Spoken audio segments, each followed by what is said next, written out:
श्री आञ्जनेय अष्टोत्तरम्। ॐ आञ्जनेयाय नमः। ॐ महावीराय नमः। ॐ हनुमते नमः। ॐ मारुतात्मजाय नमः। ॐ तत्त्वज्ञानप्रदाय नमः। ॐ सीतादेवी मुद्राप्रदायकाय नमः। ॐ अशोकवनिकाच्छेत्रे नमः। ॐ सर्वमायाविभञ्जनाय नमः। ॐ सर्वबन्धविमोक्त्रे नमः। ॐ रक्षोविध्वंसकारकाय नमः। ॐ परविद्यापरीहाय नमः। ॐ परशौर्यविनाशनाय नमः। ॐ परमन्त्रनिराकर्त्रे नमः। ॐ परयन्त्रप्रभेदकाय नमः। ॐ सर्वग्रहविनाशिने नमः। ॐ भीमसेनसहायकृते नमः।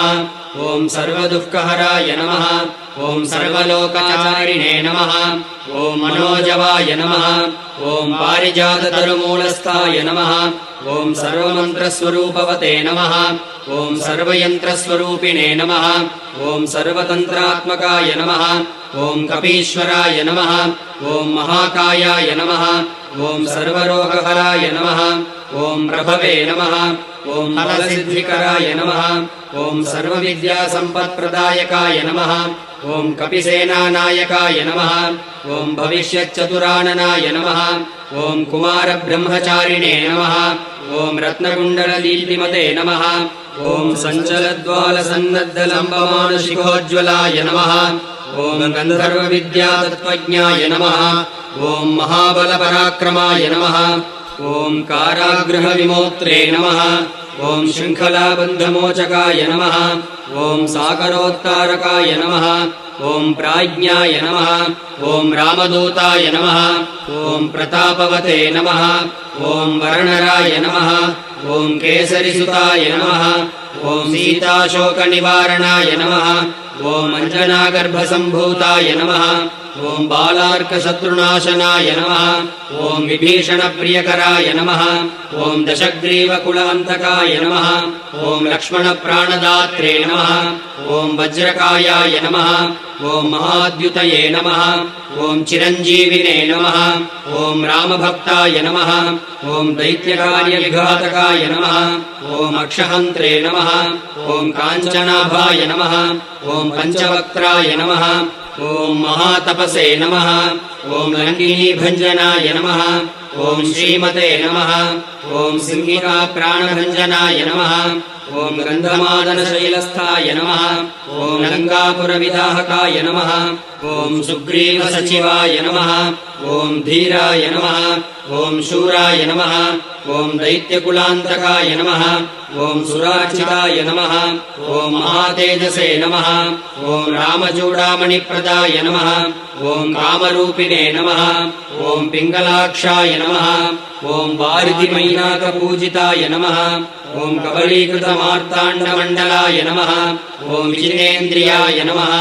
ॐ रामसुग्रीवसन्धात्रे नमः। ॐ महारावणमर्दनाय नमः। ॐ स्फटिकाभाय नमः। ॐ वागदीशाय नमः। ॐ नवव्याकरणपण्डिताय नमः। ॐ चतुर्बाहवे नमः। ॐ दीनबन्धवे नमः। ॐ महात्मने नमः। ॐ भक्तवत्सलाय नमः। ॐ सञ्जीवननखाहर्त्रे नमः। ॐ शुचये नमः। ॐ वाग्मिने नमः। ॐ दृढव्रताय नमः। ॐ कालनेमिप्रमथनाय नमः। ॐ हरिमर्कटमर्कटाय नमः। ॐ दान्ताय नमः। ॐ शान्ताय नमः। ॐ प्रसन्नात्मने नमः। ॐ दशकण्ठमदापकृते नमः। ॐ योगिने नमः। ॐ रामकथालोलाय नमः। ॐ सीतान्वेषणपण्डिताय नमः। ॐ वज्रदंष्ट्राय नमः। ॐ वज्रनखाय नमः। ॐ रुद्रवीर्यसमुद्भवाय नमः।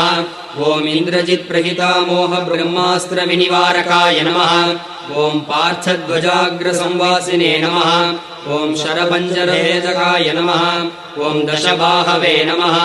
ॐ लोकपूज्याय नमः। ॐ जाम्बवत्प्रीतिवर्धनाय नमः। ॐ सीतासमेत श्रीरामपादसेवाधुरन्धराय नमः।